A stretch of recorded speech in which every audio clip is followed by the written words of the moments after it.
What is going on, guys? We are back with week 5. I actually took this video last week, but after my bench day, for the rest of the week I was just cooked. So what I decided on doing was I just took a deload.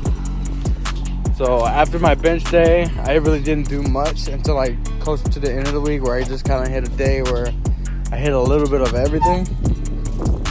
So now we're gonna be redoing week 5, and I don't know if I'll push it heavier. Last week we actually did 375, which didn't go too bad, and then we did it again later in the week. We did 375 twice last week, and both times it went pretty good. Whether we'll go heavier this time or not, I'm not sure, but we are coming up on the close of this program. Week 6 is actually the week where you're like supposed to retest everything. So I don't know whether I should take it easy for this last week before week 6, or just to keep trailing up. Fuck, I look like shit. I need water. I look like an old fucking man. I look like one of those TikTok filters that age you like crazy. Anyway, so I don't know whether I should just put last week's workout, because I videoed that all too, and just put this one, which is going to be the exact same workout. Or I don't know. I could put the difference a deload makes week by week comparison. It's a good idea. I'm gonna do that. So I'll see y'all during warm-ups and see how the day goes.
Okay, so we just finished set 4. It's safe to say that I'm not feeling as good this week as I was last week. I'm pretty sure that's because I'm not as hydrated as I was last week. Last week I had already drinking like a gallon of water before I hit the gym. And this week this morning I was just doing classes and stuff like that, so I barely got in like half a gallon. But bro, I'm cooked. I'm cooked from this. So we just did 4x6, and now we're gonna do barbell rows, flat dumbbell, J and press, and then curls. So yeah, I heard later on I'll probably make a short about arching, because my arch used to be not so bad, but then I tore my pec from not arching, and then ever since I have been arching, I haven't popped it since. So this video is gonna be too jam-packed to put it in there, so I'll probably put a short up and probably get more views too. So anyway, on to accessories.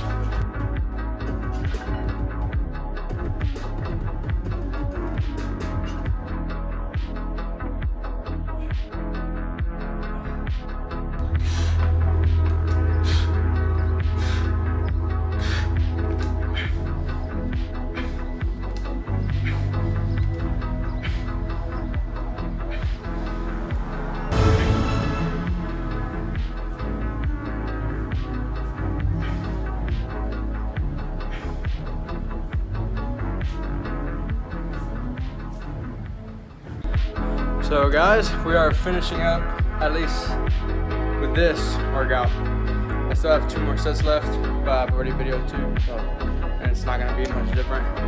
Probably gonna stick with 165 or go down. So today is not very indicative of what a deload's supposed to be, but I've noticed with me, whenever I take a deload, the first week is like, back is like knocking off the rust, and then the second week after a deload, that's when everything starts popping off. Because if you think about it, a deload is like a 3-day weekend that you get off of work. So the normal 2 days that you get is just enough where you're like, I feel like I got some rest, but it's not like it didn't do it, but it's just enough where you're like, I can still go. But that extra day, sometimes it doesn't even feel like enough, and that's when, in the terms of a deload, that's when you would like push it even further to like maybe a week and a half, maybe 2 weeks. But that third day is usually when you're like, I feel recovered enough where I am okay with going back to work. So in layman's term, the whole week of a deload, some people do stuff still, so they're still doing their squat, bench, and deadlift. And then some people just don't even touch a barbell. They just walk some, make sure they're stretching and everything like that. Because basically, you have muscle fatigue and you have nervous system fatigue.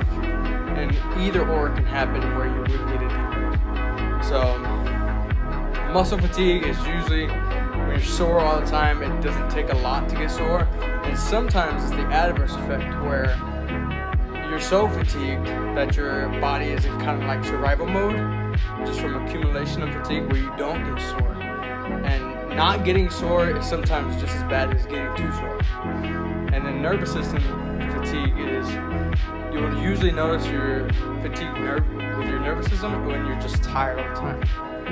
You just feel like you can't get enough rest. Even if you have a full 8 to 10 hours of sleep at night, you still wake up and you're just like, for like 2 hours after you wake up, you're like, okay, I have energy for the day. And then as soon as you hit like that 3rd hour, you're like, man, I need a nap.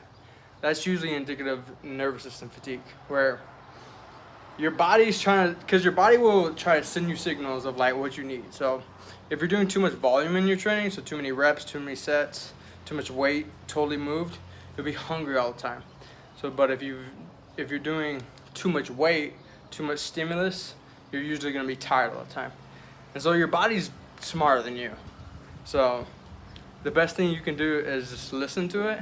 So even when you feel like a slight fatigue coming on, you might as well just take it. Take a deload, even if it's like a halfway deload. Just take, instead of a 2-day rest as you normally do, take a 3-day rest. And that 3 days will make up a difference, because it's very important because you need to have proper progress in your training. You need to be at least somewhat motivated to train, at least somewhat enjoying your training. But that's all in the off season. When you come time to a prep, those last few weeks, you're just like, why do I even do this sport? It feels like shit. But it's like knowing what's pressure from a prep and knowing what's pressure from like, this is not helping me anymore. It's a slippery slope. I'll probably go into it in a later video, but I hope y'all enjoyed. So today's video will be like last week's bench, which is the same workout, 4x6, big single, yada yada yada. And this week after the deloads, same workout. And you see the compare and contrast.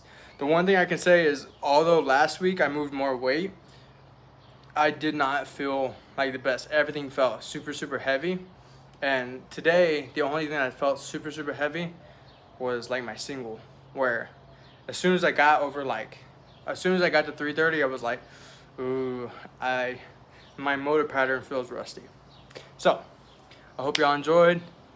Yeah, so next video will be like probably squat and deadlift, maybe squat in the second bench day, and then we'll start gearing up for week 6. All right, peace out, guys. Thanks for tuning in.